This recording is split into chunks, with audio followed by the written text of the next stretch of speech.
Waalaikumsalam warahmatullahi wabarakatuh. Iya, silakan ini presentasi kelompok berikutnya saja ini. Silakan dilanjut.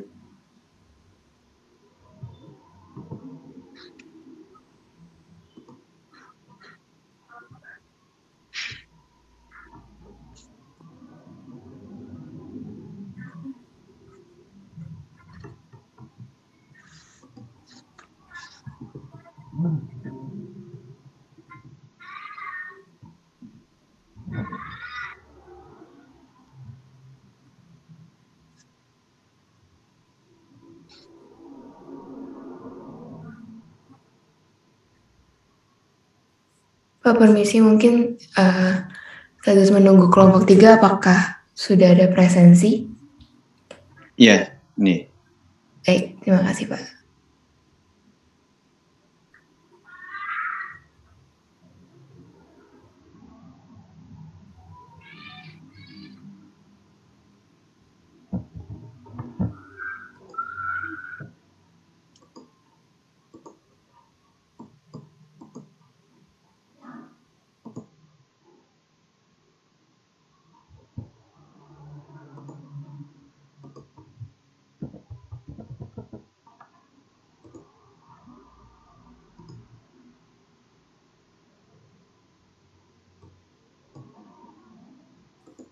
Saya izin share screen ya, Pak.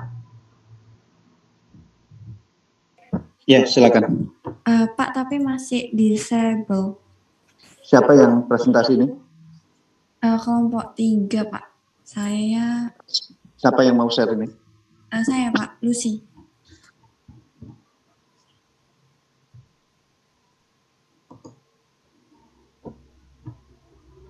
Ya, silakan.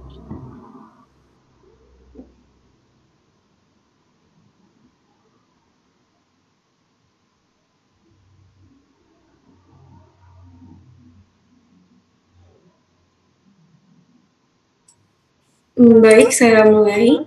Selamat pagi kepada Pak Tau dan juga teman-teman. Kami dari kelompok 3 akan mempresentasikan hasil diskusi kami, yaitu mengenai polimer. Dari kelompok 3 sendiri terdiri dari Ariana Lucy, Luciana Felicia, Evania, Patricia, Etilia, Muhammad Raisya Yusufa, dan juga Igusti Bagus Surya.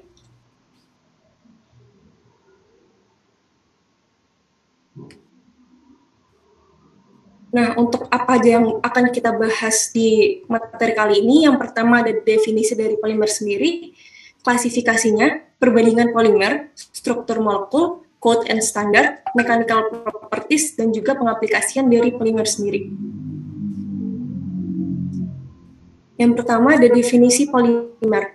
Polimer sendiri merupakan suatu molekul raksasa atau makromolekul yang terbentuk dari susunan ulang molekul kecil yang terikat melalui ikatan kimia. Nah, suatu polimer sendiri akan terbentuk bila ada beberapa molekul kecil atau monomer yang saling berikatan dalam suatu rantai. Polimer menyusun berbagai material di kehidupan kita seperti protein, selulosa, dan juga asam nukleus. Untuk klasifikasi polimernya sendiri akan dibedakan menjadi 4, yaitu berdasarkan asal, berdasarkan reaksi pembentukan, berdasarkan sistem termal, dan juga berdasarkan monomer. Untuk yang pertama, berdasarkan asal dibagi menjadi 2, yaitu polimer alam dan juga polimer sintetik. Polimer alam sendiri merupakan polimer yang terjadi secara alami, yaitu dengan proses metabolisme makhluk hidup. Polimer ini cukup terbatas karena sifat dari polimer alam sendiri yang kurang stabil, mudah menyerap air, dan juga sukar dibentuk. Salah satu contoh polimer alam sendiri adalah karet, yang saat ini kegunaannya sangat penting dan dipakai secara luas. Bentuk utama dari karet alam sendiri terdiri dari 97% cis 1,4 poliisoprena. Karet ini diperoleh dengan cara menyadap kulit jenis pohon Hevea bersilensis yang tumbuh liar. Polimer alam lainnya selain karet adalah polisakarida, selulosa, dan juga lignin. Selanjutnya ada polimer sintetik yang merupakan polimer yang terbentuk dari molekul sederhana monomer dalam pabrik atau polimer yang terbentuk dari bahan baku kimia. Jadi di salah satu contoh polimer sintetik yang pertama kali ditemukan yaitu baklit. Ini adalah foto dari baklit. Selanjutnya untuk pengaplikasian dan perbandingan dari klasifikasi berdasarkan asalnya, untuk polimer alam dengan jenis polimernya pati atau amilum menggunakan monomer glukosa dengan proses polimerisasi kondensasi dan contohnya adalah biji-bijian, akar, endi. Selanjutnya adalah polimer selulosa dengan monomer glukosa dan polimerisasi kondensasi, contohnya adalah sayur, kayu, dan kapas. Untuk selanjutnya ada polimer protein dengan monomer asam amino dan proses polimerisasi kondensasi, contohnya adalah susu, daging, telur, wool, dan sutra. Selanjutnya untuk polimer asam nukleat dengan monomernya nukleotida, polimerisasinya kondensasi dan contohnya adalah molekul DNA dan RNA. Selanjutnya untuk polimer karet alam dengan monomernya isoprena dan polimerisasinya adalah adisi, contohnya adalah getah pohon karet. Untuk polimer sintetis sendiri, contohnya adalah polimer polietilena yang berasal dari monomer etena dengan proses polimerisasi adisi dan contohnya adalah plastik. Selanjutnya ada polimer PVC dengan monomer vinyl klorida dan polimerisasi adisi, contohnya pelapis lantai dan pipa. Selanjutnya ada polimer polipropilena dengan monomernya propena dan polimerisasinya adisi, contohnya tali plastik, karang plastik, botol plastik. Dan selanjutnya ada polimer teflon dengan monomernya tetrafluoroetilena dan proses polimerisasinya adisi, contohnya adalah gasket dan panci anti lengket. Selanjutnya ada polimer berdasarkan pembentukan yang dibagi menjadi dua, yaitu adisi dan kondensasi. Reaksi adisi sendiri merupakan reaksi pemutusan ikatan rangkap yang mengubahnya menjadi satu ikatan kovalen tunggal. Nah, reaksi ini terjadi pada monomer yang memiliki struktur siklik dan monomer jenis etilen. Contohnya adalah pada reaksi teflon dari monomernya yaitu tetrafluoroetilen. Monomer etilena sendiri mengalami reaksi adisi membentuk polietilena yang digunakan sebagai tas plastik, pembungkus makanan, dan juga botol. Pasangan elektron ekstra dari ikatan rangkap 2 pada tiap monomer etilena digunakan untuk membuat suatu ikatan baru menjadi monomer yang lain. Berikut adalah contoh dari monomer etilen yang kemudian bergabung menjadi polietilen. Selanjutnya ada kondensasi yang merupakan reaksi antara gugus fungsi pada monomer yang sama atau monomer yang berbeda.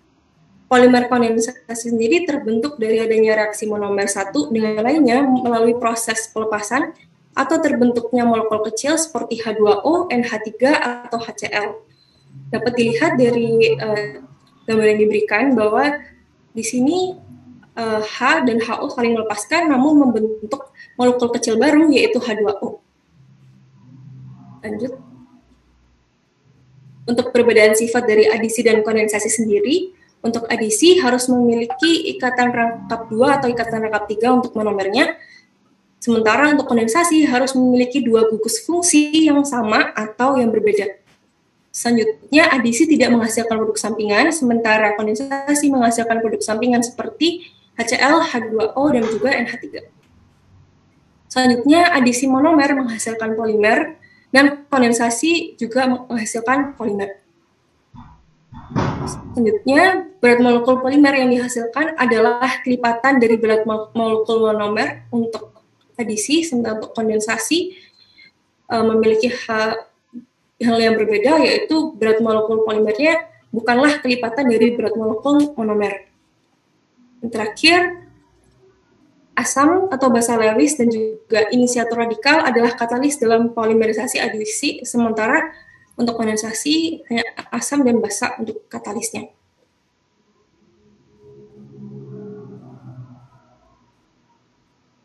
Berikut adalah pengaplikasian dan contoh dari polimerisasi adisi dan kondensasi. Untuk adisi sendiri ada polietilen dan juga PVC, sementara untuk kondensasi ada bakelit, nilon, dan juga polyester.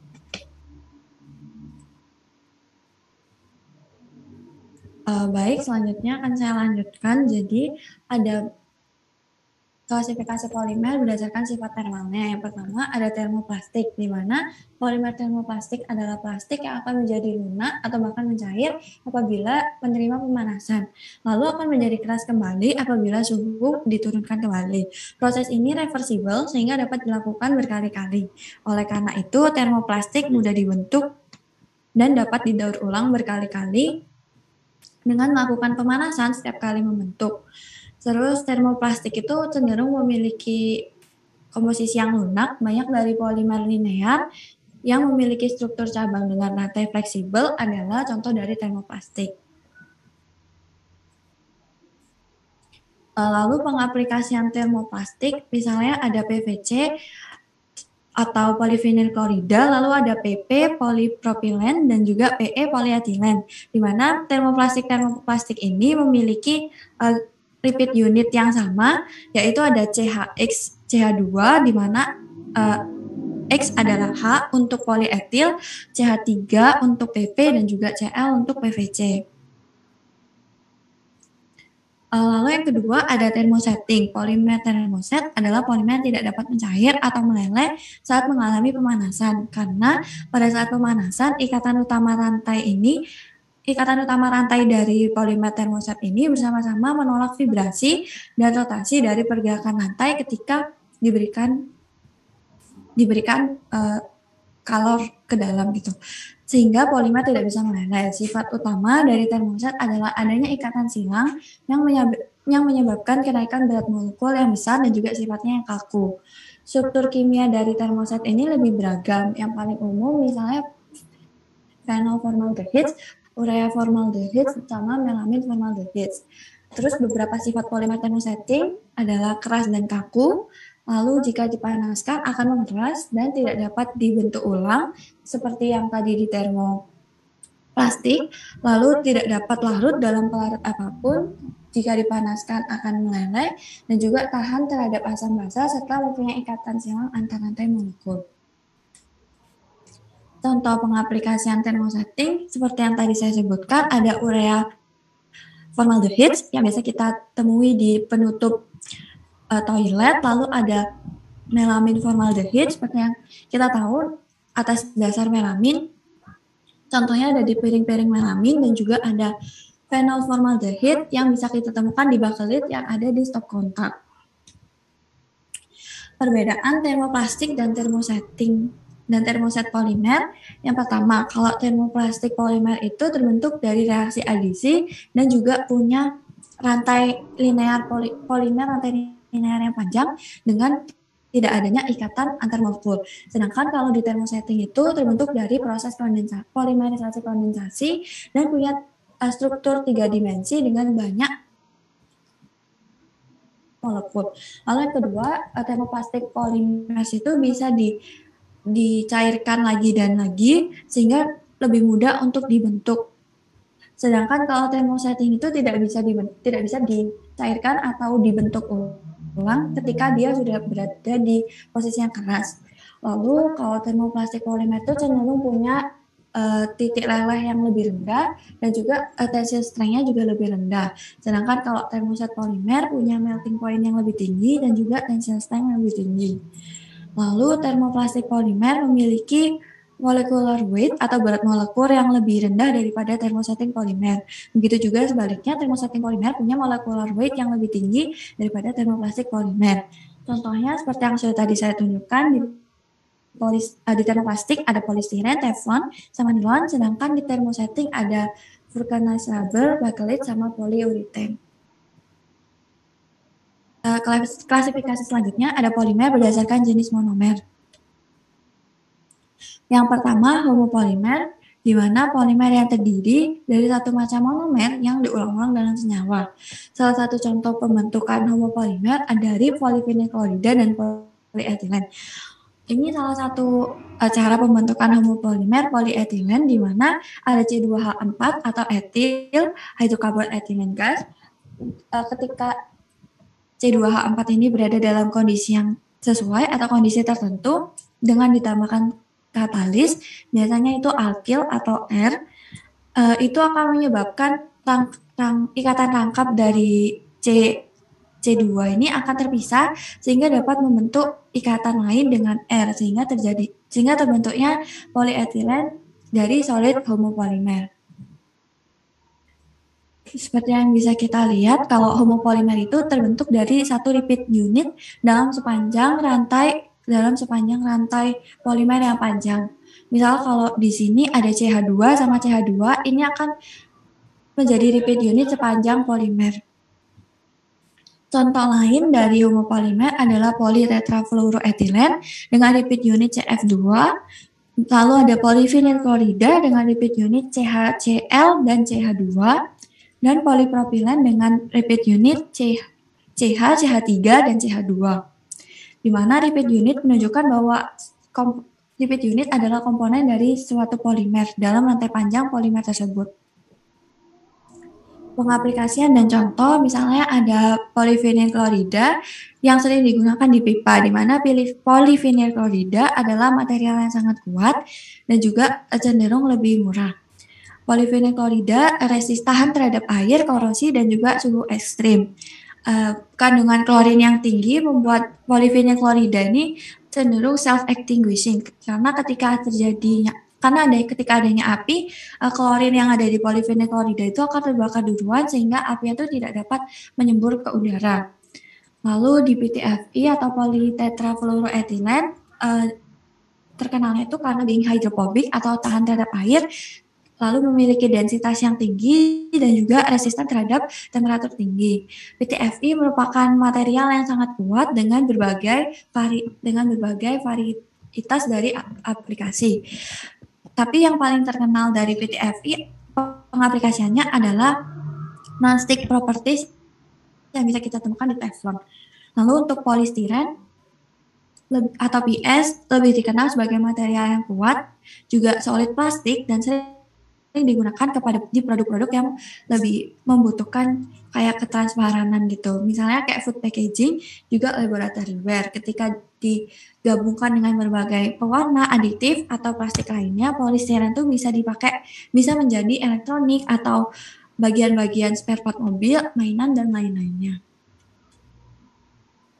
Lalu yang kedua ada copolimer, di mana copolimer adalah polimer yang tersusun dari dua macam atau lebih monomer.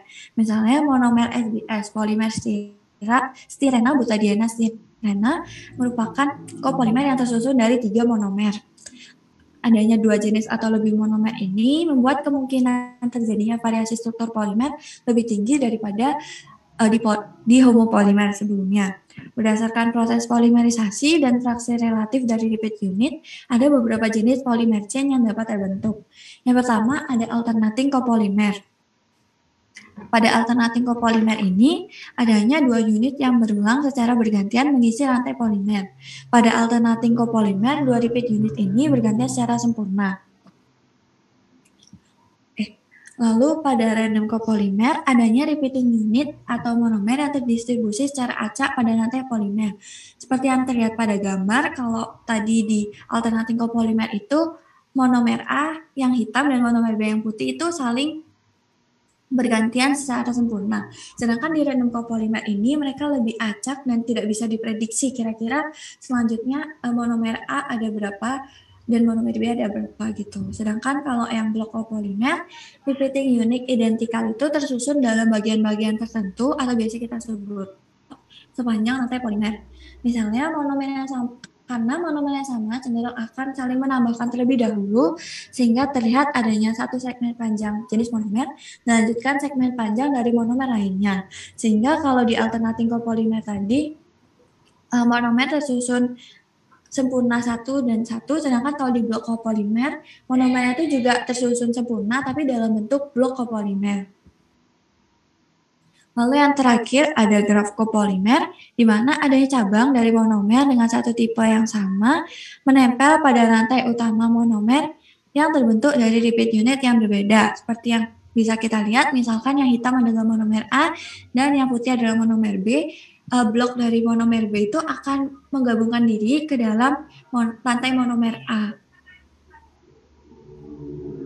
Lalu seperti ini untuk lebih rincinya seperti yang bisa kita lihat, yang A itu adalah random copolymer karena adanya susunan monomernya yang tidak berurutan. Lalu yang B, karena adanya kedua monomer yang saling bergantian secara sempurna, maka terlihat bahwa ini adalah alternating copolymer. Sedangkan yang C, adanya dua blok copolymer yang berurutan dengan sempurna, maka disebut blok copolymer. Dan yang D, adanya blok copolymer yang menyatu dalam satu main monomer sehingga disebut graf copolymer. Copolymer dengan tipe-tipe yang berbeda ini punya perbedaan signifikan pada physical properties, sehingga ini menjadi dasar dari berbagai material penting di industri kesehatan dan juga produk konsumen. Untuk rata berat molekul lipid unit atau monomer dari suatu copolymer bisa dicari menggunakan rumus sebagai berikut, yaitu M adalah rata-rata berat molekul sama dengan resultan atau total dari fraksi mol lipid unit dikali berat molekul lipid unitnya. Lalu ada pengaplikasian dan contoh dari jenis ini. Yang pertama ada SBR atau styrene butadiene rubber, merupakan pengaplikasian dari random copolymer, memiliki pengaplikasian yang paling tinggi karena sering ditemukan pada ban-ban mobil karena sifatnya yang abrasion resistant dan juga sebagai alternatif dari karet alami. Aplikasi lainnya misalnya adalah sol sepatu dan juga adhesive rubber. Lalu ada NBR atau nitrile rubber, merupakan pengaplikasian dari random copolymer yang terdiri dari acrylonitrile dan juga butadiene. Memiliki sifat yang sangat elastis, resistan terhadap pembengkakan di solvent organik dan juga tahan terhadap minyak. Semakin tinggi nilai nitril dalam polimer, akan semakin tinggi juga nilai resistan terhadap minyaknya, tetapi semakin rendah fleksibilitas dari material. Karena merupakan bahan yang resistan terhadap minyak, NBR ini sering digunakan di gasoline hoses atau di pipanya minyak gitu di SPBU. Contoh pengaplikasian lain, misalnya dia alternating copolymer itu ada vinyl asetat, maleic anhydride. Lalu ada condensation polymer of diamonds and diacid. Lalu untuk random copolymer seperti yang sudah dijelaskan tadi, ada styrene butadiene rubber, styrene acrylonitrile rubber, dan juga ethylene vinyl asetat. Untuk graph polymer, contoh lainnya adalah rubber styrene graph copolymer sama acrylonitrile butadiene styrene graph copolymer. Untuk blok copolymer, pengaplikasiannya adalah styrene butadiene di blok copolymer dan juga styrene butadiene styrene triblok copolymer dan polyurethane multiblok copolymer. Selanjutnya bisa dilanjutkan teman saya. Oke, selanjutnya saya ingin melanjutkan untuk hot and standard. Bisa dilanjut.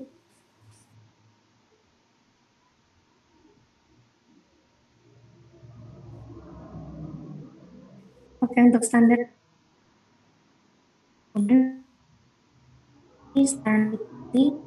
federasi dijalankan suatu institusi organisasi sesuai dengan prosedur yang ada. Contoh organisasi standar yang pertama ASTM, yaitu American Society for Testing Material, ISO, International Organization for Standard, CHAN, Committee of Europe Normalization, DIN, Dutch Institute for Normu, BSI, British Standard Institute, dan PPI, Plastic Pipe Institute. Oke, untuk selanjutnya, ini merupakan standar-standar untuk polimer. Bisa di next, please. Di next. Oke, selanjutnya. Nah, di sini terdapat major standard codes and practice sesuai appendix. Pertama, ini untuk general ASTM, bisa di next. Nah, di sini untuk ASTM khusus gas tubing dan fitting. Di sini ada ASTM codes. Untuk A ini menandakan iron and steel material, untuk B non-ferrous metal materials, dan C keramik, concrete, and masonry material, D miscellaneous material, E miscellaneous subject, F material for specific application, dan G untuk corrosion deterioration, dan degradation of material.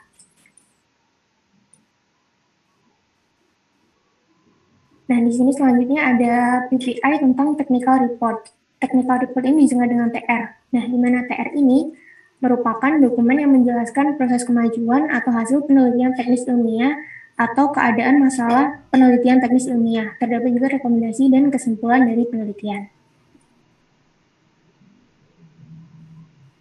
Di sini juga terdapat PPI, TR dan MS, TR-nya tadi, kemudian MS-nya di sini merupakan model specification, dokumen yang berisi persyaratan khusus atau tambahan untuk bahan komponen atau layanan di luar kode atau persyaratan standar. Nah, untuk AGA ini merupakan American Gas Association, dan untuk API ini merupakan American Petroleum Standard.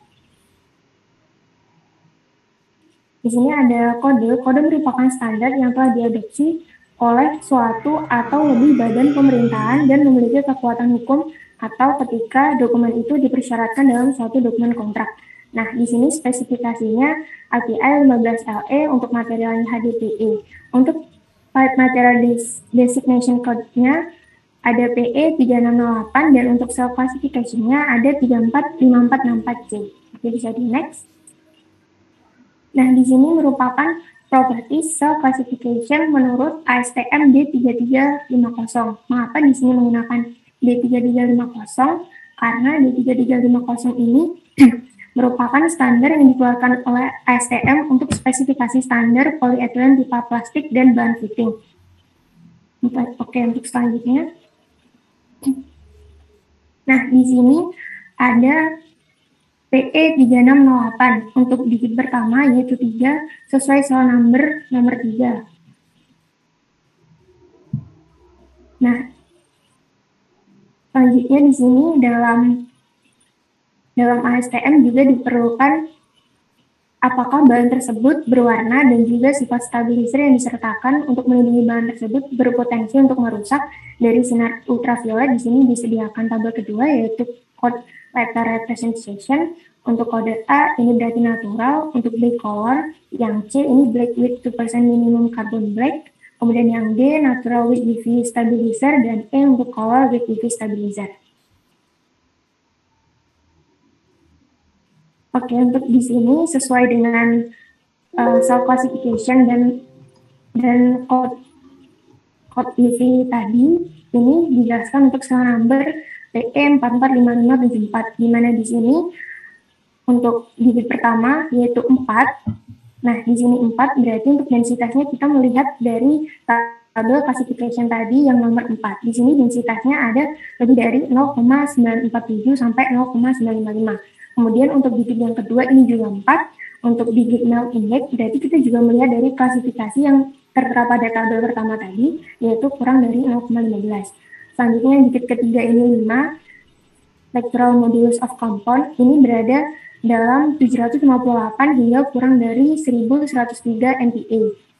Kemudian yang digit keempat ini juga 5, berarti kita melihat tensile strength at yield of compound itu ada antara 24 hingga kurang dari 28 MPa.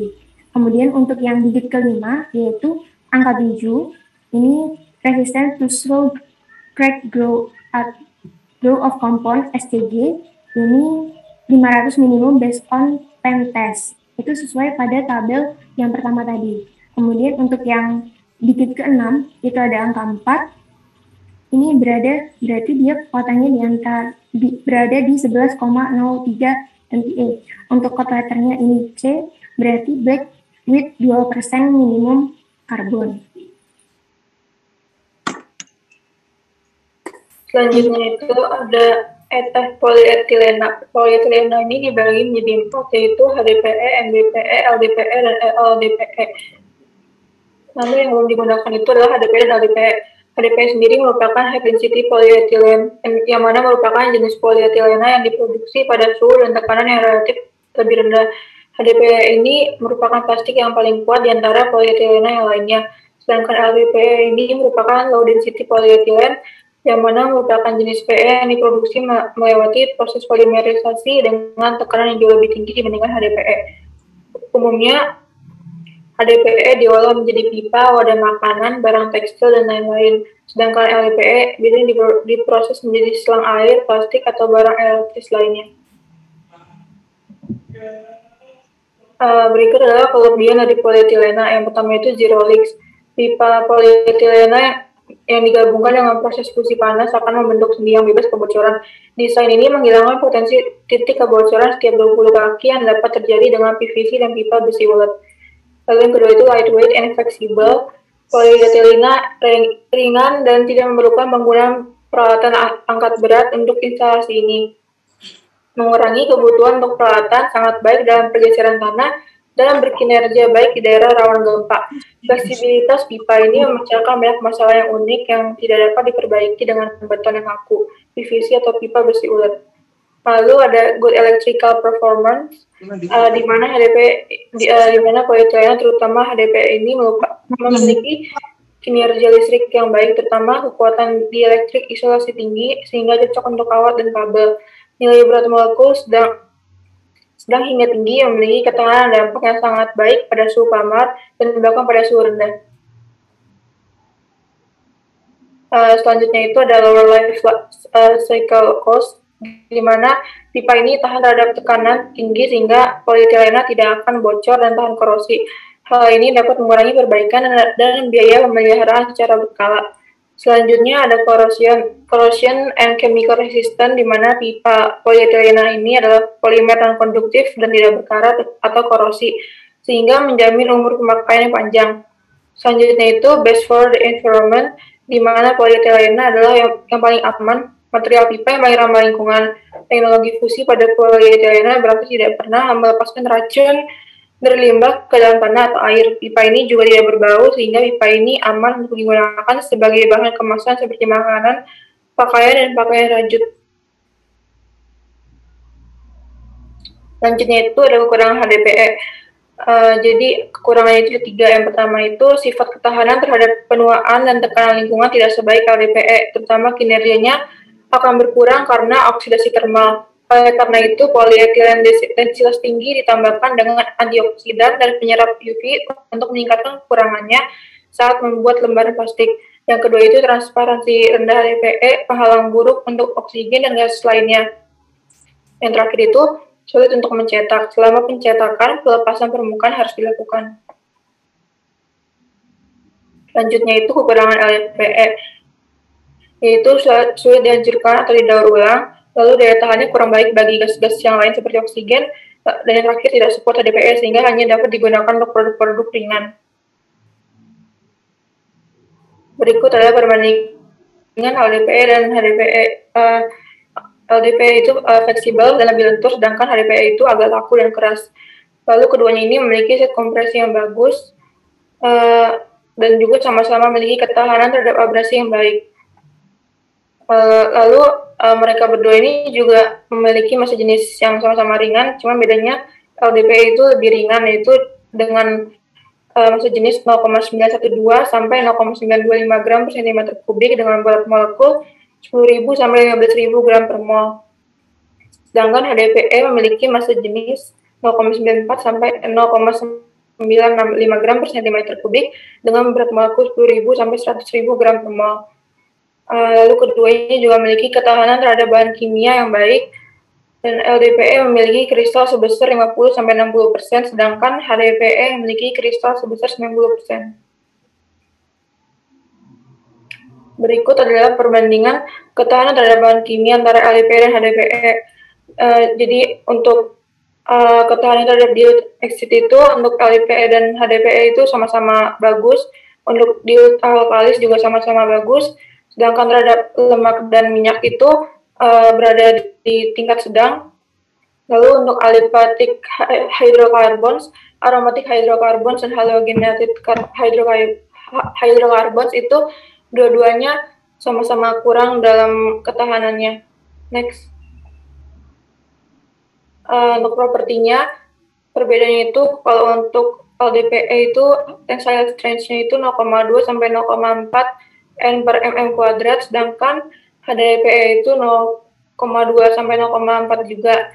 Kalau untuk thermal coefficient of expansion-nya itu sama-sama juga di 100 sampai 220 kali 10 pangkat min 6. Terus juga untuk suhu maksimalnya itu bisa dipakai di 65 derajat Celcius. Lalu tadi massa jenisnya perbedaannya kalau untuk LDP ini 0,917 sampai 0,930, sedangkan HDPE itu 0,94 sampai 0,965. Untuk flexural modulusnya itu untuk LDPE itu berada di 30.000 PSI dan HDPE itu di 200.000 PSI.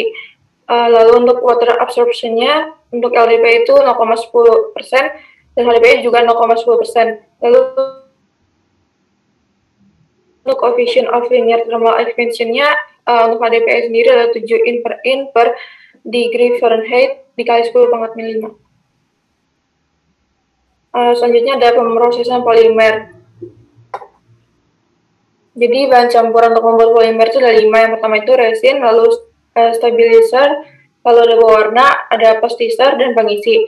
Para pembentukan polimer itu dibagi jadi 2. Untuk bahan termoplastik, para pembentukannya dilakukan dengan mencetak bahan mendekati bentuk ruangan cetakan dengan berat jenis yang sama, berarti volumenya juga sama, sehingga dapat menghemat bahan baku dan mempercepat proses. Sedangkan bahan termosetting, para pembentukan dilakukan dengan mencetak dingin bahan dalam bentuk pelet tanpa pengolahan pendahuluan. Berikut adalah beberapa contoh pemrosesan polimer. Yang pertama itu ada injection molding. Injection molding adalah metode material termoplastik di mana material yang meleleh karena pemanasan akan diinjeksikan oleh pelanggar ke dalam cetakan yang diinginkan oleh air, di mana material tersebut akan menjadi dingin, melelehkan plastik sehingga dapat dialirkan dengan bantuan tekanan, menginjeksikan lelehan plastik ke dalam cetakan, memegang lelehan plastik di dalam cetakan dingin, sementara lelehan tersebut mengeras, kemudian mengeluarkan plastik tersebut.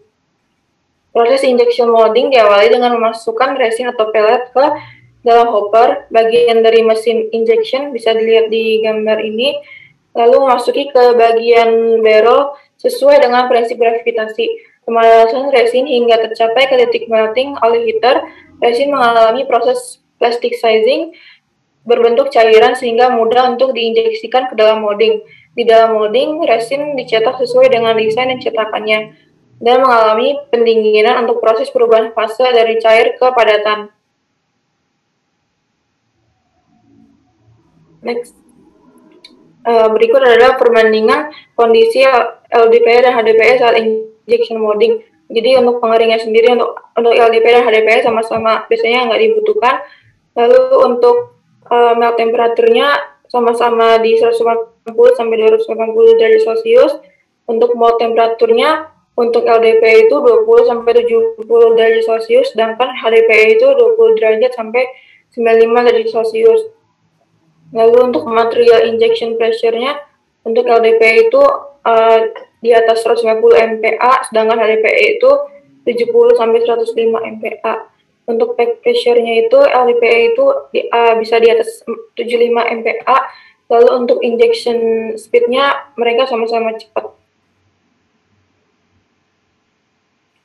Lalu yang berikutnya itu ada extraction process. Extraction adalah suatu teknik pemrosesan untuk mengubah material termoplastik bentuk bubuk atau butiran menjadi lelehan dan mendorong lelehan tersebut melalui shaping die yang terletak di ujung akhir mesin. Bentuk produk akhir yang dihasilkan tergantung pada bentuk die orifice yang dilalui lelehan polimer. Ekstrusi ini merupakan suatu proses yang mengkombinasikan beberapa proses meliputi pencampuran, pemasakan, pengadonan, penghancuran, pencetakan, dan pembentukan, di mana tujuan ekstrusi sendiri adalah untuk meningkatkan keragaman jenis produk pangan dalam berbagai bentuk, tekstur, warna, dan cita rasa. Extruder terdiri dari suatu welir yang menekan bahan baku sehingga berubah menjadi bahan semi padat. Bahan tersebut ditekan keluar melalui suatu lubang terbatas, yaitu cetakan atau die pada ujung welir. Jika bahan baku tersebut mengalami pemanasan, maka proses ini disebut pemasakan ekstrusi. Proses ekstrusi dapat berupa pengolahan suhu rendah, misalnya pada pasta, atau pengolahan suhu tinggi, misalnya pada pembuatan snack. Tekanan yang digunakan dalam extruder berfungsi mengendalikan bentuk, menjaga air dalam kondisi cair yang sangat panas, dan meningkatkan pengadukan. Tekanannya bervariasi mulai dari 15 sampai 200 atm. Next. Selanjutnya itu ada blow molding proses. Blow molding merupakan suatu metode mencetak benda kerja berongga dengan meniupkan atau mengembuskan udara ke dalam material atau bahan yang menggunakan 9 cetakan yang terdiri dari 2 belahan mold yang tidak menggunakan inti sebagai pembentuk rongga tersebut. Berikut proses dalam blow molding. Yang pertama itu material termoplastik dipanaskan sampai keadaannya leleh. Selanjutnya itu lelehannya itu diekstrusi melalui die head untuk membentuk tube berongga atau hollow yang biasa dikenal sebagai person. Person ini lalu dijatuhkan di antara 2 bagian cetakan yang melingkar yang selanjutnya digelembungkan dengan fluida pendorong. Lelehan termoplastik selanjutnya akan mengalami pengerasan karena proses pendinginan yang diberikan oleh cetakan. Setelah tercapai waktu pendinginan optimum, maka cetakan akan terbuka dan produk akhir jatuh akibat gaya gravitasi atau penggerak otomatis lainnya. Yang terakhir itu ada compression molding yang menggunakan thermoforming. Jadi metode compression molding ini merupakan metode mold plastik di mana material plastik diletakkan ke dalam mold, kemudian setelah material tersebut menjadi lunak dan bersifat plastis, maka bagian atas dari die atau mold akan bergerak turun menekan material menjadi bentuk yang diinginkan. Apabila panas dan tekanan yang ada diteruskan, maka akan menghasilkan reaksi kimia yang mengeraskan material thermosetting tersebut. Material thermosetting diletakkan ke dalam mold yang bersuhu antara 3000 Fahrenheit sampai 3560 Fahrenheit. Dan tekanan mold berkisar antara 155 bar hingga 600 bar. Proses ini dibedakan menjadi 4 macam, yaitu flash type mold, positive mold, blended positive mold, dan semi-positive mold. Oke, selanjutnya ke struktur polimer. Next. Jadi struktur polimer di sini dibedakan menjadi 4. Yang pertama ada linier, bercabang, ikat silang, dan juga jaringan. Untuk pengertian dari polimer linier adalah polimer yang tersusun atas monomer yang tersambung dalam rantai tunggal. Contohnya di sini ada PE atau polyethylene, kemudian ada PVC atau polyvinyl chloride, dan juga ABS atau polystyren, dan juga yang terakhir ada nilon. Kemudian ada jenis yang bercabang. Polimer yang mempunyai rantai cabang yang terhubung dengan rantai utama sering disebut dengan polimer bercabang. Dengan adanya polimer bercabang, maka densitas dari polimer tersebut akan turun. Contohnya di sini yaitu HDPE atau high density polyethylene yang memiliki rantai lurus saja, sedangkan LDPE atau low density polyethylene memiliki rantai bercabang. Jadi di sini untuk HDPE ini karena dia memiliki rantai lurus, dia memiliki densitas yang lebih tinggi. Kemudian untuk yang jenis ikat silang, jadi polimer ikat silang terbentuk karena adanya rantai linier yang terhubung satu dengan yang lain oleh ikatan kovalen di berbagai tempat. Nah, biasanya polimer ikat silang terbentuk selama sintesis atau reaksi kimia non-reversible. Biasanya polimer yang demikian terhubung oleh atom atau molekul tambahan yang terikat secara kovalen. Contohnya di sini ada karet ban ketika difluoransir. Dan jenis yang terakhir yaitu ada jaringan. Namun monomer multifungsi yang membentuk 3 atau lebih ikatan kovalen aktif akan membentuk jaringan aktif 3 dimensi. Polimer yang demikian itu sering disebut dengan polimer jaringan. Next. Nah, di sini ada gambar untuk keempat jenis dari ikatan tadi. Yang pertama ada linier, yang kedua yaitu bercabang, yang C ini merupakan ikat silang, dan yang terakhir ada jaringan. Nah, tadi sempat juga disinggung tentang termoplastik dan juga thermosetting. Nah, di sini yang A dan juga B, yang linier dan juga bercabang ini merupakan contoh dari termoplastik, dan juga yang C dan D ini merupakan contoh dari thermosetting.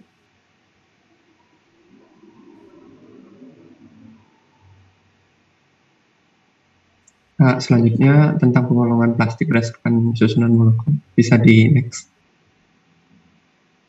Nah, untuk pengertiannya sendiri, yang pertama yaitu ada plastomer, yaitu rantai molekul, struktur molekulnya itu tidak tersusun rapi, melainkan melintang satu terhadap yang lain.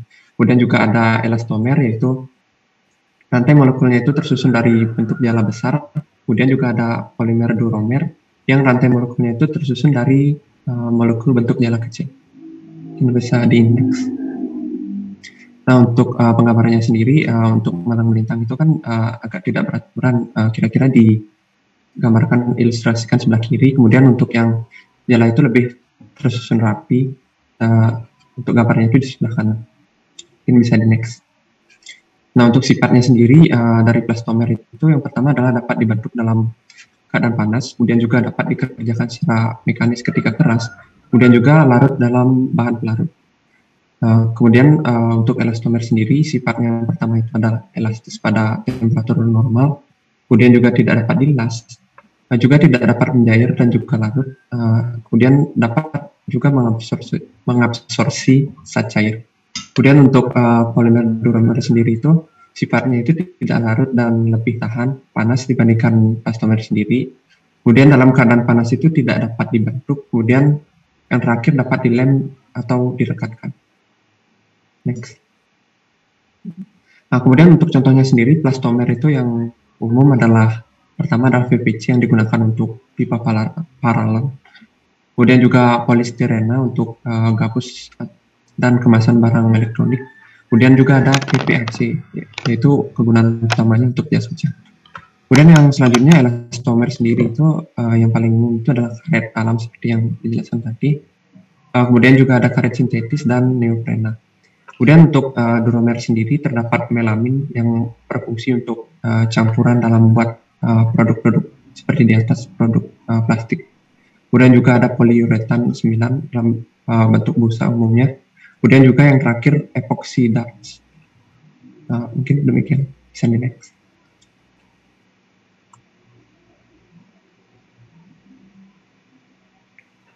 Oke, saya akan jelasin mechanical properties polimer. Yang pertama ada strength. Strength itu merupakan kekuatan adalah tekanan yang diperlukan untuk memecahkan suatu sampel. Ada beberapa jenis kekuatan, yaitu yang pertama ada tensile atau pergelangan dari polimer, kompresional atau kompresasi dari polimer, fleksural atau pembelokan dari polimer, torsional atau kita memutar polimernya itu sendiri, impact atau hammering dan juga sebagainya. Dan di sini ada urutan tingkatan kekuatan dari polimer itu sendiri, yakni linear lebih kecil daripada branch, lebih kecil daripada crosslink, terus lebih kecil daripada network. Next. Oke, jadi ada beberapa faktor yang mempengaruhi kekuatan dari polimer. Yang pertama ada tensile strength. Jadi tensile strength dari polimer ini naik dengan meningkatnya berat molekul dan mencapai saturation level pada beberapa nilai berat molekul yang bisa dilihat pada gambar 1. Itu dari awalnya molecular weight-nya itu membesar, strength-nya itu semakin besar juga. Terus kekuatan tarik terkait dengan itu ada di persamaan berikutnya. Ini C sama dengan C infinity dikurangi A per M. Jadi C infinity itu merupakan tensile strength saat molecular weight-nya itu infinity dikurangi A itu merupakan konstanta dan M itu merupakan molecular weight. Bisa next. Oke, terus crosslinking membatasi gerakan rantai dan juga meningkatkan kekuatan polimer. Terus ada kristalinitas. Jadi kristalinitas polimer itu meningkatkan kekuatan karena pada fase kristal ikatannya antar molekul itu sangatlah penting. Oleh karena itu deformasi polimer dapat menghasilkan kekuatan yang lebih tinggi yang mengarah ke rantai berorientasi. Next. Jadi di sini ada ultimate elongation. Jadi ini adalah regangan pada material pada kerusakannya. Ini digunakan untuk mengukur perubahan presentasi panjang material sebelum fracture atau sebelum patah. Ini merupakan kekuatan keulatan lah biasanya. Bentar. Oke, itu di grafik bisa dilihat semakin panjang polimer ditarik, regangan semakin diregangkan, stresnya akan semakin bertambah dan juga akan putus jika sudah limit seperti itu. Next. Terus ini ada modulus Young. Modulus Young merupakan rasio tegangan terhadap regangan di daerah elastis linear. Jadi rumusnya tensile strength per tensile strength. Itu bisa dilihat dia meningkat waktu di strainkan dan akan menurun dan akan meningkat lagi. Bisa next. Jadi di sini merupakan mechanical karakteristik dari beberapa polimer. Di sini bisa dilihat data-datanya, ada spesifik gravitasi, tensile modulusnya, tensile strength-nya, yield strength-nya, dan juga elongation break-nya. Di sini ada beberapa sumbernya ya ini Modern Plastic Encyclopedia tahun 1995. Bisa di next. Terusnya tonus, ya ini ketangguhan material yang diberikan oleh area di bawah tegangan regangan. Jadi di sini integral C di epsilon. Di sini bisa dilihat ketangguhannya sama seperti saat diregangkan, dia akan patah saat sudah limit. Bisa di next. Nah ini ketangguhan mengukur energi yang diserap oleh material sebelum pecah. Kurva tegangan regangan yang khas ditunjukkan pada gambar berikut. Yang membandingkan perilaku regangan-regangan dari berbagai jenis bahan. Itu yang pertama ada brittle polymer atau yang polimer rapuh, terus ada polimer ductile atau yang memiliki modulus elastis yang juga serupa kayak biasanya, tetapi ketangguhan patahnya itu lebih tinggi. Terus ini highly elastic yang mana sangat tinggi sekali sih kalau dilihat dari grafik ini. Next, yield strength dari polimer plastik adalah tegangan yang sesuai dengan dimana daerah elastis atau bagian linear kurva berakhir.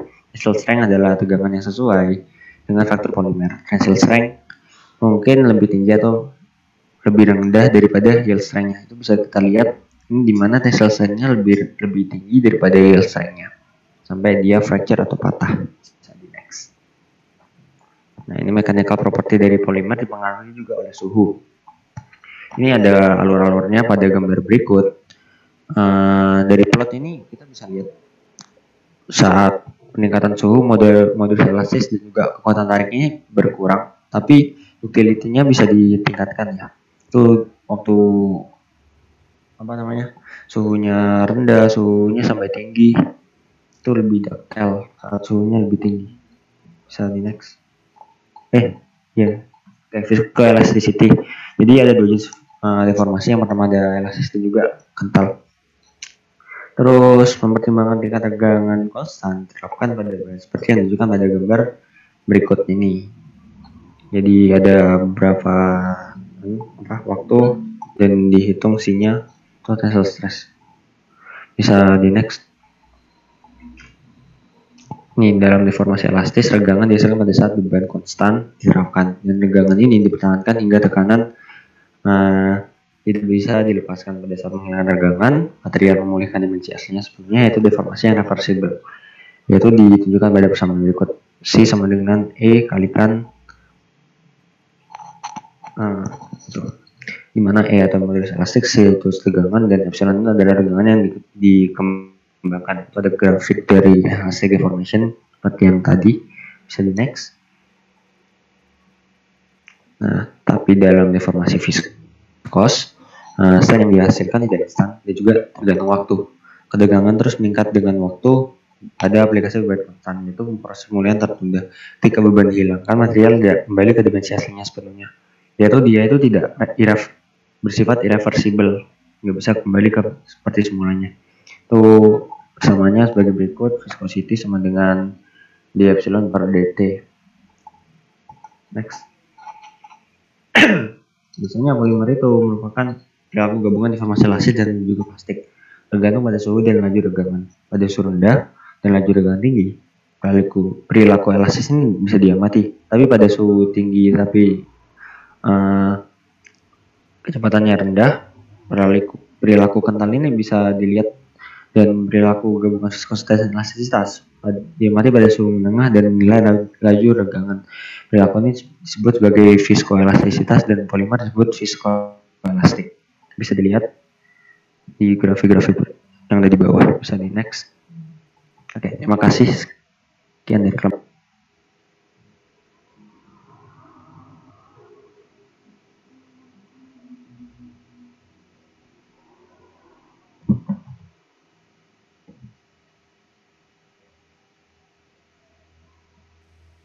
Ya, presentasinya udah bagus.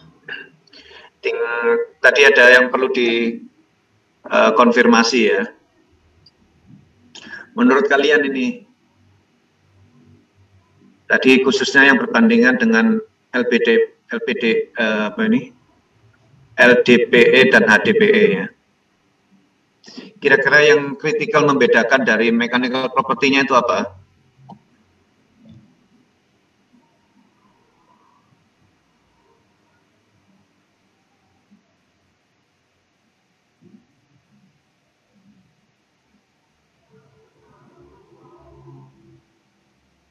Masa jenisnya, Pak.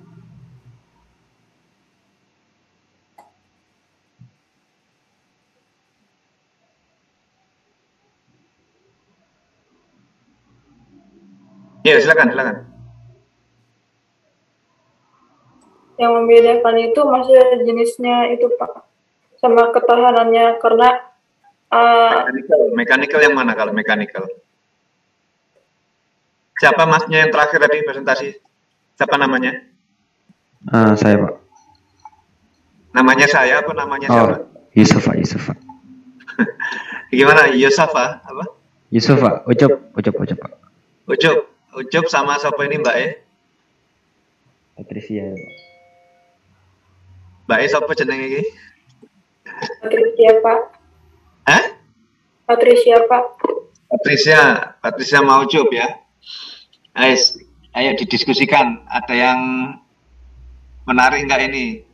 Apa yang disampaikan Ucup sama Patricia ini? Ayo Ucup. Itu kalau dilihat dari mechanical properties-nya itu bisa dilihat dari anunya sih Pak, flexural modulusnya. Jadi waktu dia diflekskan dan dibelokkan, secara itu LDPE ya lebih rendah sih, 30.000 psi, dan juga HDPE ini ada 200.000 psi. Itu sih Pak. Ayo, mechanical property yang kamu bahas itu apa ya tadi?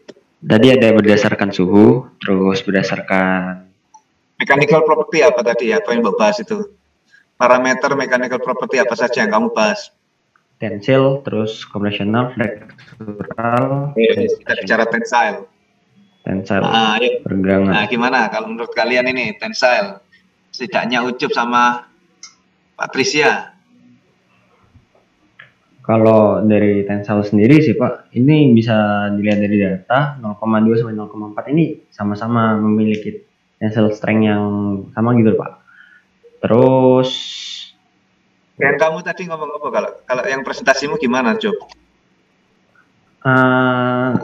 Tensile strength itu polimer naik dengan meningkatnya berat molekul dan capai saturation dengan titik berat sih Pak. Nah, terus kaitkan dengan tabel ini, tensile strength-nya gimana? Tensile strength-nya ini tinggal lihat berat molekulnya aja sih Pak, kalau kayak gitu Pak. Presentasimu yang keliru berarti ya? Bagaimana Pak maksudnya Pak? Loh Kak, wes bukan pembahasanmu tensile strength. Oke.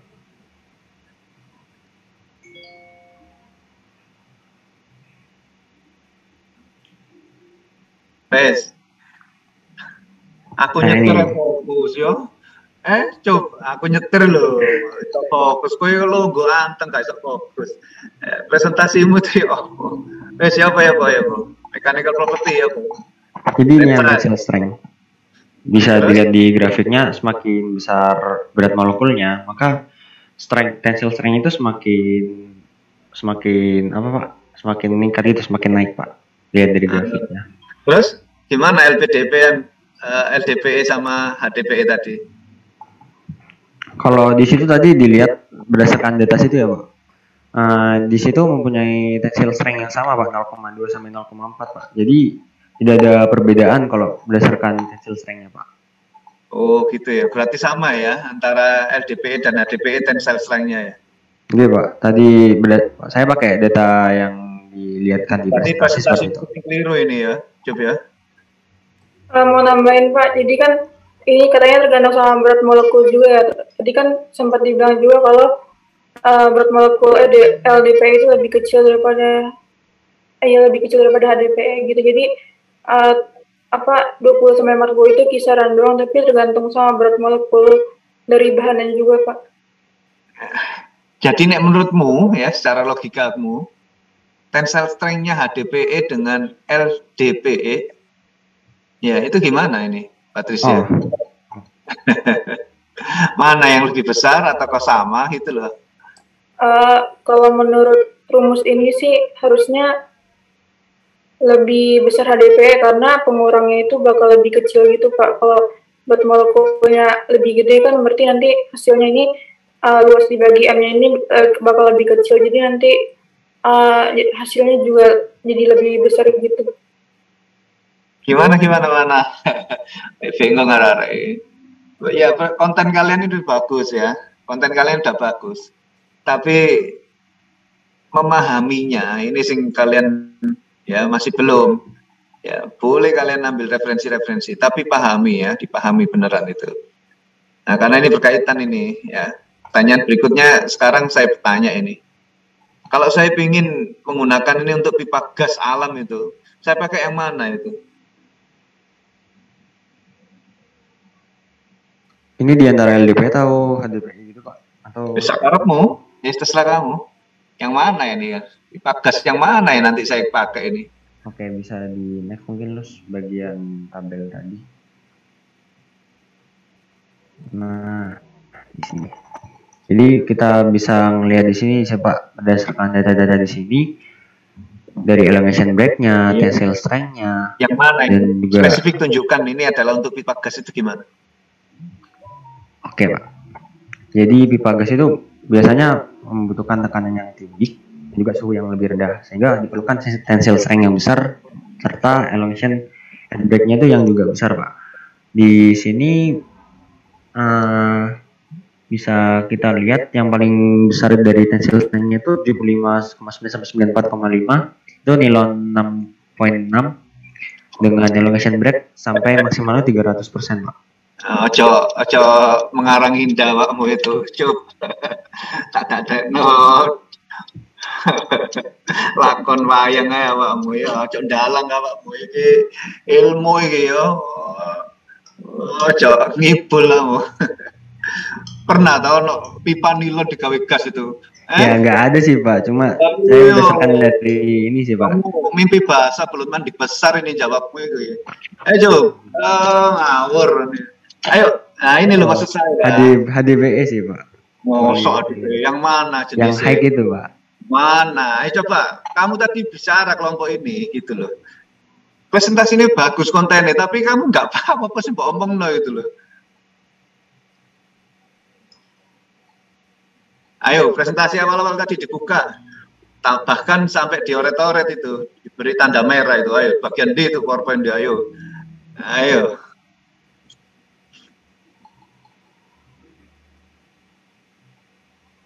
Benar.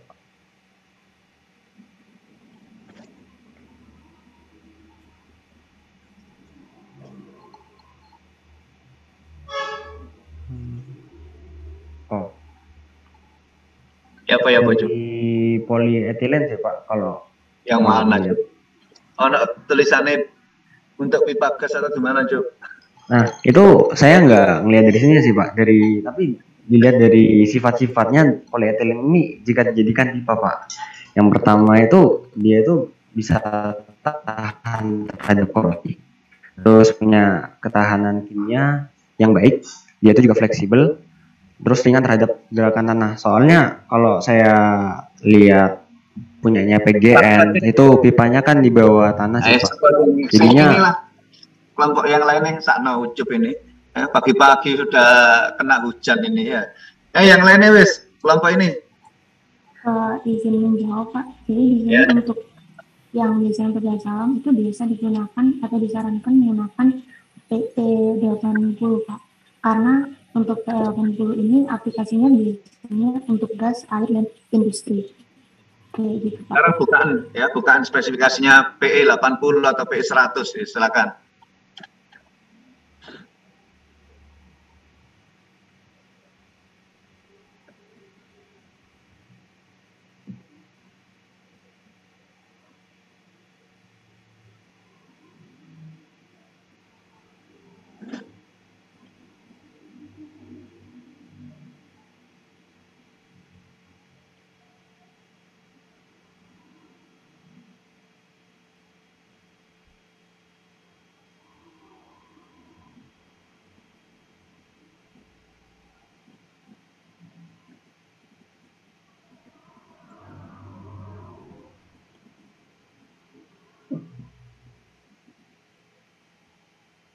paling gampang gini pertanyaan saya ya. Saya kan coba aja dengan kondisi operasi yang ya ada karakter khusus lah gitu ya. Misalnya medium pressure, kita kemarin bisa misalnya ya, medium, low, high, oke, bisa menggunakan karbon ya, karbon steel. Oke, menggunakan misalkan suhu rendah, kriogenik, oke, stainless steel. Oke, sekarang kita bicarakan. Kalau saya punya fluida gas alam, saya ingin mengalirkan ini ya, mengalirkannya dengan menggunakan pipa yang sifatnya ini adalah polimer. Itu yang mana ya? Bedanya apa nanti dengan karbon steel, stainless steel? Kapan saya harus menggunakan ya pipa polimer ini loh? Polimer mana yang saya pakai? Jangan-jangan nggak ada ya pipa polimer untuk gas alam itu? Ada nggak ya?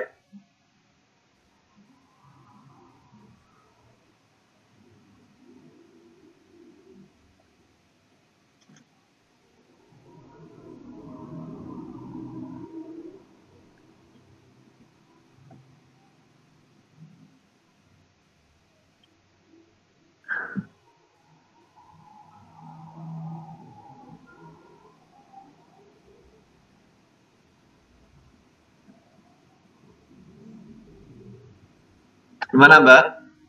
Namanya siapa ini? Namanya siapa? Etilia, Pak. Siapa? Etilia. Filia, gimana Filia? Jadi yang bisa digunakan itu yang PE80, Pak. Coba sajikan sih datanya gimana sih PE80, PE100 itu. Jangan-jangan itu bukan untuk pipa gas.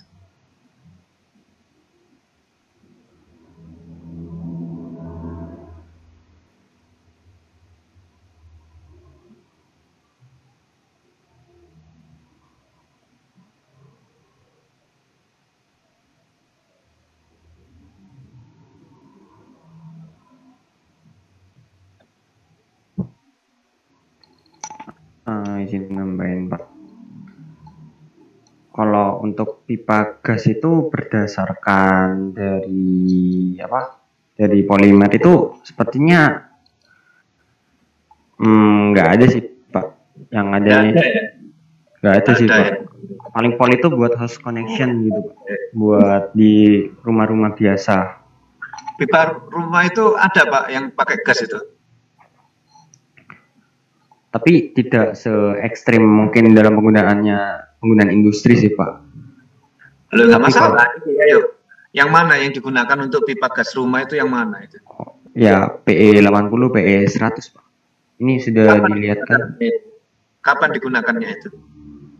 Oke, jadi di sini ada PE80 sama PE100 di dalam ini, density-nya, tensile yield strength-nya, yield-nya, dan di sini kapan kita menggunakan PE80 juga di sini karakteristiknya hampir sama, cuma mungkin sih dari segi biayanya sih Pak, kalau PE80 itu lebih ekonomis daripada PE100 Pak.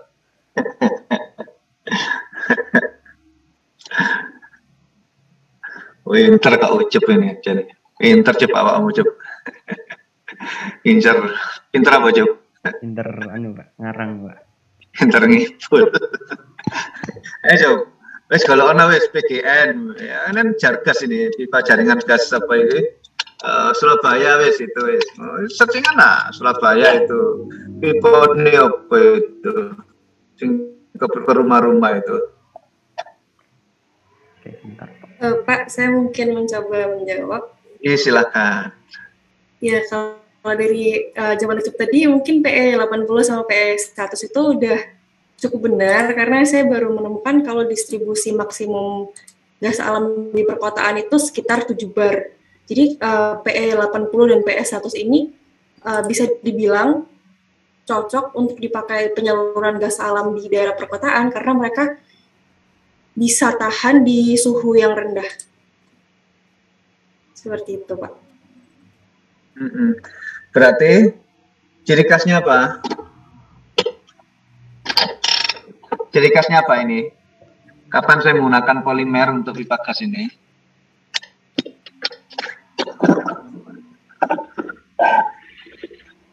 Mungkin di saat pada temperatur yang rendah dan juga di... Namanya siapa ini? Apa, Pak? Siapa? Apa, Pak? Namamu siapa? Evan. Hah? Evan. Iya. Namanya Evan? Iya, Pak. Oh, lah ini laki-laki perempuan sini? Perempuan saya, Pak. Oh, ya wes, Evan, ya apa? Tadi udah dijawab loh sebenarnya. Iya, di ini temperatur yang rendah, Pak. Bahkan bisa di berapa?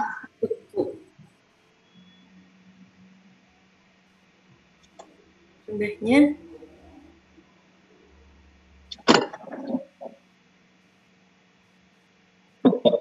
di tidak lebih dari 40 derajat Celcius.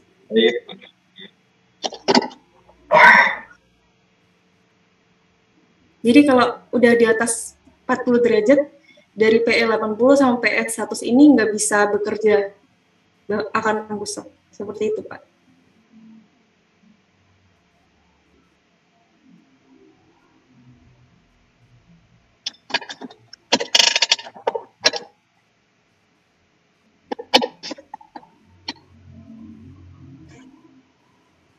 Ayo.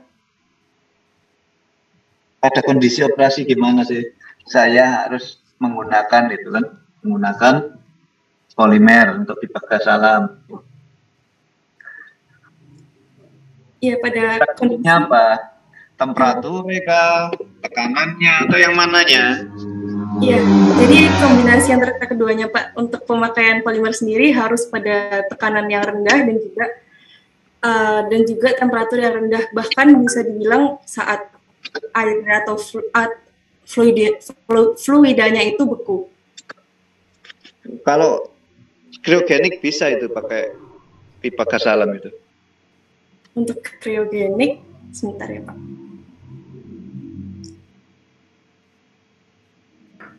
Izin jawab, Pak. Bukan mungkin sih.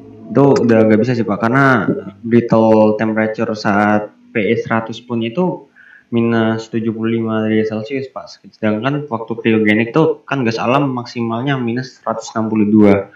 Jadinya mungkin waktu kondisi operasi di mana suhunya itu nggak sampai kriogenik atau di bawah minus 150 derajat Celcius, Pak. Nah, oke. Tapi kata kuncinya apa? Tekanannya atau temperaturnya ini? Temperaturnya, Pak. Loh. Angel diskusi dipancing-pancing gak paham-paham. Tadi kan saya pakai data temperatur sih, Pak. Mungkin karena akan mengikuti temperatur dan tekanan itu juga sih, Pak. Ini bisa dilihat brittle temperaturnya. Bisa kaku, Pak. Tadi Evan malah ngomong berarti. Oh, ternyata kalau pipa gas alam itu untuk di rumah itu untuk tekanan berapa tadi? Maksimal 7 bar, Pak. 7 bar ya. Karbon steel berapa? Kalau karbon steel boleh nggak tekanan rendah, tekanan medium, tekanan tinggi? Boleh nggak?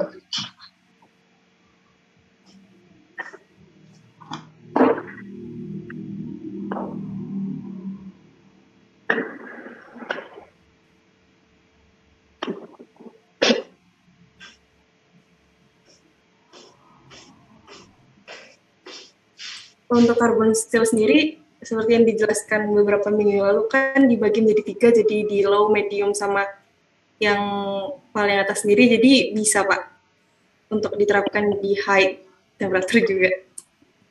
No. Kita bicarakan tadi temperatur atau pressure? Temperatur ya, Pak, mohon maaf, Pak. Temperatur pressure kita tadi, karbon steel, bicarakan apa ini tadi? Pressure ya, Pak? Oh ya, ngelamun nih. Ngelamun nih.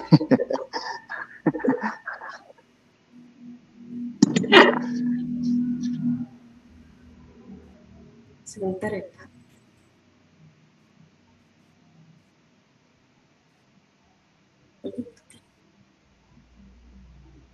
Jadi Pak, yang saya temukan di buku Jargas, untuk tekanan yang rendah dengan kisaran operasi 0 sampai 100 mbar itu material pipa yang cocok adalah PE. Untuk sedang di ambang 100 mbar sampai 4 bar itu yang cocok carbon steel atau PE, dan juga yang tinggi itu untuk kisaran 4 sampai 40 bar yang cocok carbon steel. Ya itu maksud saya. Kata kuncinya apa Ibu? Tekanan. Nah, tekanan. Bukan tekanan hidupmu ya, tekanan apa gitu? Tekanan operasi ya. Aja ngelamun tadi ini tak pancing sedikit-sedikit. Ya, tadi bicarakan tensile ya, bedanya LP apa itu dan HD ya. Ini arahnya juga ke sana ini. Ya, nggak semua kamu investasi harus carbon steel, nggak harus semuanya harus stainless steel. Sesuai peruntukan. Nah, di situ kamu bisa mengoptimasi ya investasi bangun pabrikmu itu. Ya, sedikit nanti ditunjukkan ya. Oke, kayak gini nih. Ya, silakan ini nanti referensinya apa. Ya, ini sudah ada juga ini. Oke ya, berarti untuk tekanan rendah kita menggunakan apa? PE. Berapa? 80 atau 100? Ya wes, ini golongan PE. 80-100 bedanya di mananya itu, Evan? Bentar ya, Pak.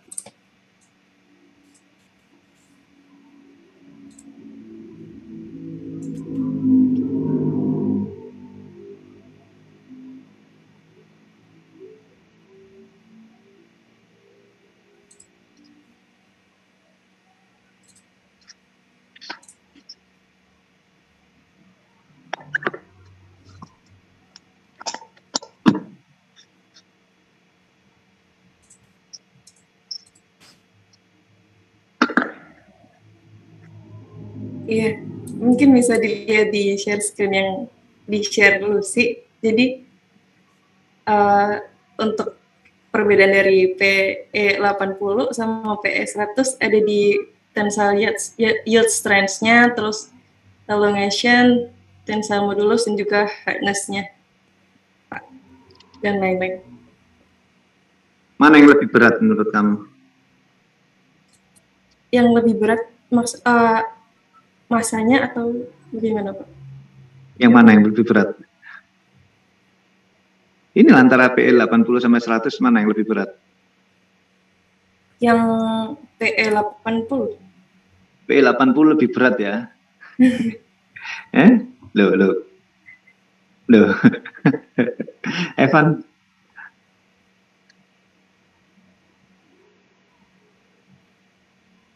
PE 100, Pak. 100. Oke. Ya. Ayo dimelek ini, semakin berat ya, semakin berat maka tensile gimana? Sama atau rendah itu? Ucup ini sok jawab ini Ucup. Oke Pak, itu tadi berdasarkan tuh semakin berat. Jelas sih Ucup. Nek lawan tak pecat tadi mahasiswa Ucup. Waduh Pak, jangan dong Pak. Kalau di sini jika lebih berat maka tensile strength-nya semakin tinggi, berarti dia lebih tinggi Pak.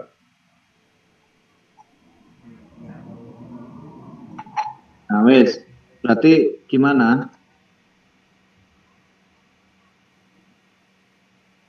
Tadi kamu diskusi sama siapa cewek tadi? Patricia Pak.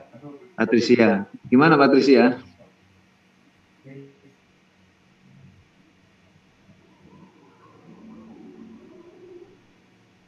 Patricia mana ini Patricia?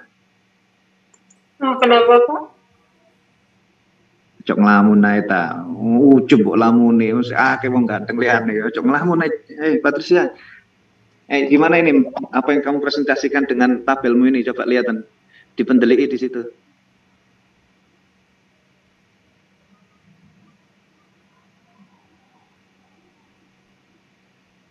apa yang saya diskusikan itu, Patricia? Hubungannya massa jenisnya sama tensile strength-nya, Pak. Tensile strength-mu yang Mbok presentasikan gimana tadi? Sebentar. Tadi kan tensile stress-nya yang tadi saya presentasikan itu sama ya, terus dihubungkan sama yang tadi itu apa namanya, sama yang berat molekul tadi. Jadi tensile stress itu tergantung sama berat molekulnya juga, Pak. Jadi presentasimu gimana? Slide-mu itu ya, apa nih slide-mu menurutmu? Tadi kamu udah tahu hubungannya itu. Terus kamu simpulkan dengan tabelmu tadi lah. Gak paham pertanyaan ini atas ini.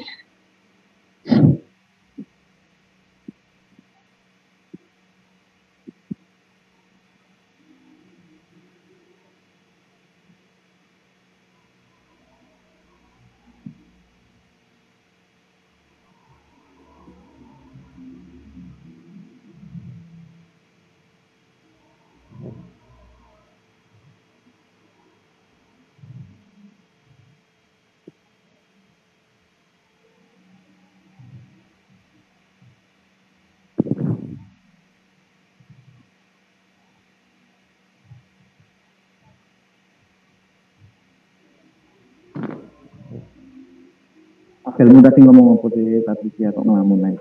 Tabel ini tadi itu masih kurang gitu sih, Pak. Jadi cuma ngasih rentangan doang gitu. Ini menurut kamu tensile strength-nya itu yang mana yang lebih tinggi? Yang HDPE. HDPE apa LDPE? HDPE, Pak. Hah? HDPE.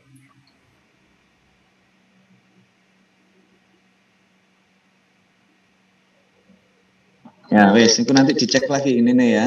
Kita diskusi gitu loh. Tak pancing dari itu dulu, ya. Pancing dari itu tadi anomali-anomali dari diskusimu. Jadi supaya nyambung presentasi satu grup itu, ya. Ya terkait dengan tensile tadi ya khususnya, ya. Kamu bandingkan nanti tensile strength-nya, ya, tensile strength-nya antara ini dan carbon steel misalnya gitu. Coba sih dilihat sopo itu.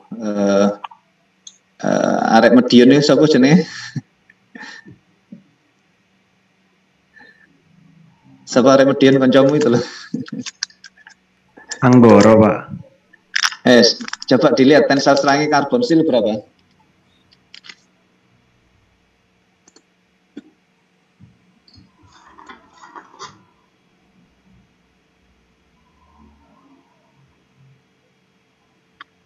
Kayaknya bukan Madiun sih, Pak. Blitter sih, Pak. Siapa? Yang biasa. Rais kan, Pak? Faiz ya. Nah. Ya, Rais. Iya, Pak. Yuk. Berapa? Tensile carbon steel, Pak ya. Itu tinggi, Pak. Buat carbon steel sendiri ada rentang-rentangnya gitu buat anunya. Meningkat menurut tambahan I-nya, Pak. Lah iya berapa? Contoh ya. Contoh ya, Pak ya. Ketika kayak katakanlah sekitar di sekitar kadar dari karbonnya tuh katakanlah 1 gitu, dia bisa sampai ke 120 megapascal.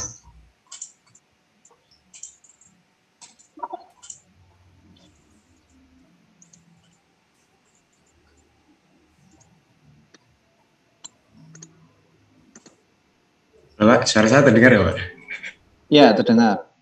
Ya, sekitar Pak. Jadi lebih besar mana? Karbon atau? Karbon, Pak. Lebih besar mana? Karbon atau polimer? Karbon, Pak, menurut saya. Jauh apa sama? Atau sedikit bedanya? Jauh ya. Nah, itu saya maksud ya. Kita bicarakan nggak ada yang, ya kamu catat ini dalam otak kamu.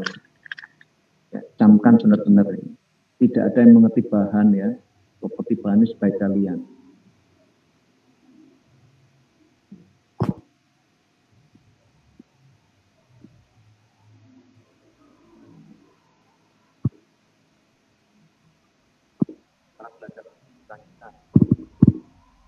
mengenali bahan itu kalian ini bisa mengenali bahan ya dengan baik ya, sangat-sangat baik, sangat mengenali itu ya dari program studi ini ya. Jadi kita bicarakan adalah propertinya ya, propertinya, dan itu dipengaruhi oleh spesifikasi atau komposisi penyusun itu loh ya. Oke, saya kira itu cukup untuk pertemuan hari ini. Kita lanjutkan untuk pertemuan minggu depan. Jangan lupa absennya. Saya akhiri ya. Ada pertanyaan? Belum, Pak. Oke, ya bisa saya akhiri. Assalamualaikum warahmatullahi wabarakatuh. Dikoreksi poin-poinnya tadi ya, Sopo Indonesia ya. Ya, Pak. Bahkan tadi Sopo Evan atau siapa yang mau menambahkan tadi terkait dengan apa, Van? Pressure, Pak. Pressure apa sih? Yang dipakai kayak PE-nya. Terus perbedaannya dari PE 80 sama PE 100.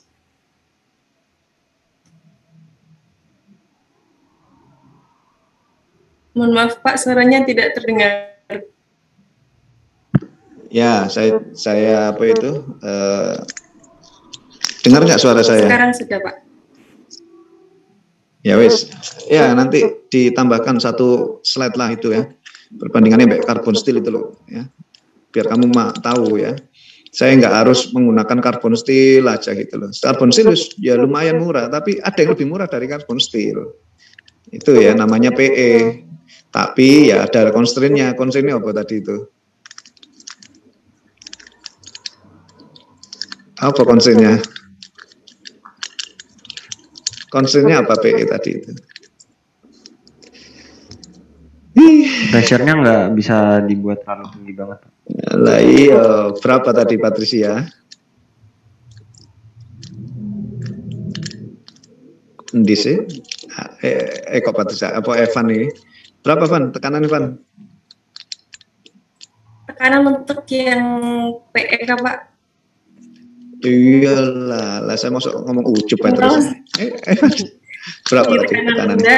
0 sampai 100 M bar. Dan juga ada di 100 M bar? PE sampai 100 megabar? Mili Pak. Maksudnya mili itu? 100 berapa? 100 apa? M bar. Berapa bar itu? Bingung lah kira. Aduh. Ya wes ditambahi ya. Saya meng-highlight kapan sih secara directly kapan sih saya menggunakan PE 80 instead of carbon steel. Paham nggak pertanyaan saya? Diskusi kita seharian tadi itu loh ya. Rais sampai tak panggil lagi itu loh. Untuk meng-highlight apa mau tensile strength-nya. Dari tadi tak koreksi mohon tensile ya. Ya harus menggunakan carbon steel ya. Kadang-kala kita juga bisa menyesuaikan ya. Kamu bisa pakai polimer, tapi ada constraint-nya. Kondisinya apa tadi? Kondisi operasi ini tekanan tekanan apa Mbak Yu? Enggak Pak. Luak lepot nih. Ya wes diperbaiki dulu wes. Lamun kamu ini. Ya sudah ya. Assalamualaikum ya. Waalaikumsalam. Terima kasih Pak. Ya.